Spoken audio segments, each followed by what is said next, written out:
Salut sama gars yi sportif inconditionnel de football ñu ngi leen di nuyu di leen jaajëfalaat di leen dalaat ak jàmm seen chaîne bi di C5 Info di leen dalal jàmm seen revue de presse sportive di la wax ne bu dee gan nga ci page maa lay invité à ce que nga abonné wu nga activer cloche de notification bi pour bañ a rater benn vidéo ci vidéo yi ñu dugal aussi mën nga def sa réaction ci commentaire yi gars abonné leen ngeen like vidéo yi c'est vraiment hyper important pour nous foofu ci Espagne lañ koy tàmbale nag ak qualification FC Barcelone ca dernier carré wu Copa del Rey ba ma nga am nag démb grâce à une victoire 1-0 seen diggante nag ak actuel 3e Liga Santander bi muy nag le Real Sociedad bu nekkoon nag match bu neex boo xamante bi dañ ko gagné grâce à un grand Ousmane Dembélé virevoltant bi nga xamante bi moo dugal le seul but de la rencontre d'ailleurs loolu tax na nag moo def la une de tous les journaux catalans tey ji à l'image de journal boobu di Sport moom moo ko fësal ci xëtu njëkkoy ne kaayam mais aussi journal boobu di Mundo Deportivo tamit xëy na ko fësal ci xëtu njëkkoy ne kaayam mais aussi di rappeler nag que ne bu Barça gagné kat c'est grâce à Ousmane Dembélé mais aussi à gardien allemand boobu di Ter Stegen moom mi gardé waat de nouveau ses cages inviolées maanaam daal encaissé wut but donc réaliser beneen clean sheet mais tamit def li nga xamante mooy ay arrêt yu exceptionnel ci match bi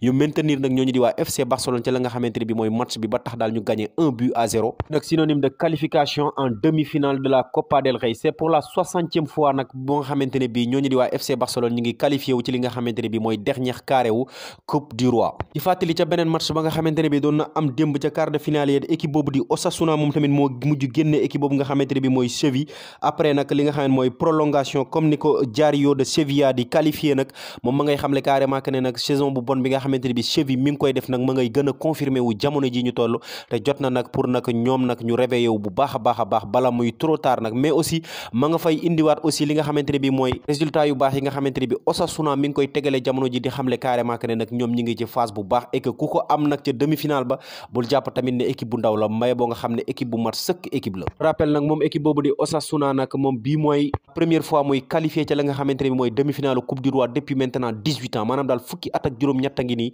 eggut ci li nga xamante ne bi mooy demi-finale Coupe du Roi donc bii mooy nag la première fois ca Espagne tey ba tey nag ndax tey jii kat yeneen match yi quart de finale yi Coupe du Roi ba kat tey jii lañ koy xaarandi et au menu benn match bu exceptionnel nag bu nar a am diggante nag équipe boobu nga xamante ne bi mooy Real de Madrid ak équipe boobu nga xamante ne mooy Atlético de Madrid donc muy nag le derby madrilène daanaka derby madrilène boobu nag moo def la une de tous les journaux madrilènes tey jii à l'image de journal boobu di AS moom nag mu nga fësal benn duel à distance bu war a am wala boog benn duel direct bu war a am nag diggante kooku di Karim Benzema mais aussi kooku di Antoine Griezmann muy les deux hommes en forme instant bii nag ci ñaari équipe yi les deux internationaux français donc nag tey ji leen war a daje pour nag un duel sans merci comme ni ko journal boobu di AS indee ci xëtu njëkk yéene kaayam mais journal boobu nga xam ne mooy Marca tamit ñoom ñaar la fësal ci xëtu njëkk yéene kaayam nag boole ko ak benn titre muy nag c'est un match où il n'y aura pas de marche en arrière maanaam match bi kat tey ji amul marche arrière ci diggante nag ñaari équipe yooyu journal boobu di Mundo Deportivo tamit xëy na jagleel leen benn ci ay titre am nag ci xëtu njëkk yéene kaayam muy nag c'est le derby de la vie ou de la mort maanaam daal derby tey bi moom derby dund wala dee la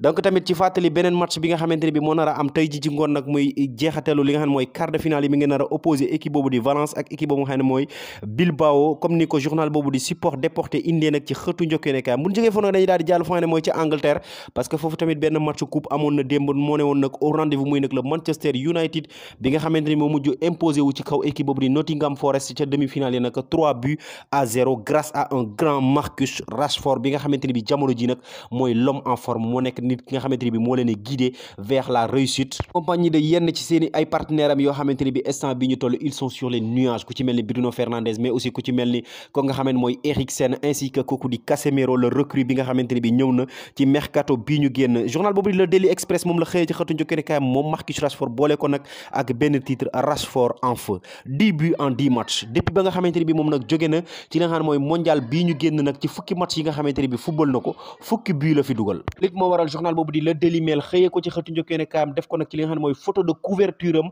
ak cette belle titre ak cette belle image nag muy nag 10 réalisations en 10 matchs parfait 10 le Daily Mirror aussi xëy na ko ci xëtu njëkk yéene kaayam mais aussi journal boobu di The Manchester Evening News moom tamit dafa dikk nag préféré wu attardé wu nag ci li nga xam ne mooy première but ko nga xam ne mooy Wout Weghorst nekk ki nga xam ne mooy le recrue hivernal bi nga xamante ne bi mujj naa ñëw foofu mais aussi aw aussi ci importance bi nga xamante ne bi am na ko ci li nga xam ne mooy jeu bi instant bii ñu toll même bu fekkee nag yàggu faa ñëw mais instant bii kat journal mag ñuy xamal que ne nag moom ma ngay retrouver ay markam bu baax a baax ci li nga xam ne mooy équipe bi te tôt ou tard nag dina imposer wu bu baax baax a baax nag ci li nga xam ne mooy 11 de titulaire départu Manchester United bi. dañuy jàll fa nga xam ne mooy ca France nag ak journal boobu di La Province moom nag ma nga xëyee sur le dossier Mofi Dieng comme ni ngeen ko gisee ci image yi ak ni mu ko bindee ci titre bi. quel dossier Mofi Dieng. rappel nag terrain Mofi moomu dafa waroon a ñëw foofu nga xam ne mooy ca Olympique de Marseille pour nag mën a permettre à kooku di Bamba Dieng nag mu dem foofu nga xamante ne bi mooy ca Lorient, mais tamit dossier bi instant bi ñu toll nag dafa am li nga xam ne mooy rebondissement ndax buñ sukkandikoo journal boobu di La Province kat kooku di terrain Mofi moom dafa privilégié option boobu nga xamante ne bi moo ko yóbbu foofu ca Nice. pour l'instant nag loolu moo bloqué dossier wu ko nga xam ne mooy Bamba Dieng pour mu mën a dem nag foofu nga xam ne mooy ca Lorient. Et d'ailleurs sax suñ sukkandikoo ci journal boobu di Foot Mercato ci yenn ci ay information am nag Nice def na beneen offre boo xamante ne bi instant bi kat neexul a bañ ndax kat ñoom instant bi bii mooy 5e offre am depuis ba nga xamante ne bi dossier bi ubbeeku na ak léegi. cette fois ci nag offre bi day élevé wu ci 20 millions d'euros plus nag 3 millions en bonus te loolu nag du neex lool pour nag ñooñu di waa Lorient nag mën ko bañ. li gën a jafeel mbir mi mooy que ne kooku di terrain Mofi moom dafa privilégié maanaam daal moom bu sañoon moom foofu ca Nice lay daal di dem kon nag kooku di Bamba Dieng moom rien ne prouve que ne nag instant bi dana dem foofu nga xam ne mooy ca Lorient comme ni ko ñu bëri doon xaare. d'ailleurs sax dañuy daal di jàllaale ci foofu nga xam ne mooy ca France ba tey ak dossier wu mercato ñooñu di waa Paris Saint-Germain comme ni ngeen ko xamee ak dossier bi nga xamante ne bi moo ëpp coow nag foofu ca Paris Saint-Germain ci mercato bii nag muy le dossier Milan Skriniar. moom Milan Skriniar moomu nag ci fàttali ma nga foofu ca Inter de Milan dafa bëgg a ñëw foofu ca Paris Saint-Germain et tout porte à croire que ne du prolongé. d'ailleurs sax bu ñu sukkandikoo ci journal boobu nga xamante ne bii nag mooy la Gazzetta dello Sport offre yi ko Inter joxe yëpp moom da ko rejeté jusqu'au dernier offre bi nga xamante ne bi jox nañ ko donc li muy xaar nag mooy nag moom mën a dem libre et gratuite été ba la ñu jëm ou même pourquoi pas Paris Saint-Germain formuler benn offre pour nag mën ko jox ñooñu di waa Inter de Milan pour mu ñëw nag avant le 1er février bi nga xamante ne bi mooy marqué fin wu mercato bi. d'ailleurs bu ñu sukkandikoo ci la Gazzetta dello Sport ñooñu di waa Paris Saint-Germain moom ñoom xoolaat nañ seen budget bu baax a baax ndax kat ñoom li nekkoon seen priorité mooy nag wuti benn attaquant boo xamante ne bi mooy remplacer numériquement kooku di Pablo Sarabia parti du côté de Wolverhampton. mais jamono ji ñu toll nag li nga xamante ni mooy actualité bi nag mooy recruter ko nga xam ne mooy Milan Skriniar dès mercato bii nga xamante ne bi nekk nañ ci avant muy jeex nag le 1er février. et d'ailleurs sax bu ñu sukkandikoo ci journal bi ba tey nag ñooñu di waa Paris Saint-Germain def nañ benn offre 10 millions d'euros nag pour nag mën ko jënd dès cet mercato bi nga xamante ne bi nekk nañ ja loolu nag xaw na sori trop offre bi nga xamante ne bi ñooñu di waa Inter de Milan ñu ngi koy laaj ci moom nag muy nag 20 millions d'euros. mais tamit beneen site d'information buy wuyoo ci turu nag Tito Web Mercato moom mag ñuy xamal carrément que ne offre boobu waa Paris Saint-Germain def kat yéegal nañ ko instant bi ba 15 millions d'euros donc nag peut-être juboo mën na am ci diggante nag ñaari club yi. mais tamit instant bi moom camp Paris Saint-Germain ña ngi ñuy xamal carrément que ne nag duñ def yenn folie yi nag pour benn défenseur boo xamante ne bi contrat am dafay jeex d'ici 6 mois et mën nañ ko jot gratuitement. c'était tout pour aujourd'hui sama gars yi leen seen C5 Info di la wax toujours ne bu dee gan nga ci page mën nga abonné nga activer cloche de notification bi pour bañ a rater benn vidéo ci vidéo ñu dugal. aussi mën nga def sa réaction ci commentaire yi bul fàtte tamit le petit pouce bleu muy le bouton j'aime c'est vraiment hyper important pour nous. merci et à très bientôt sama gars yi.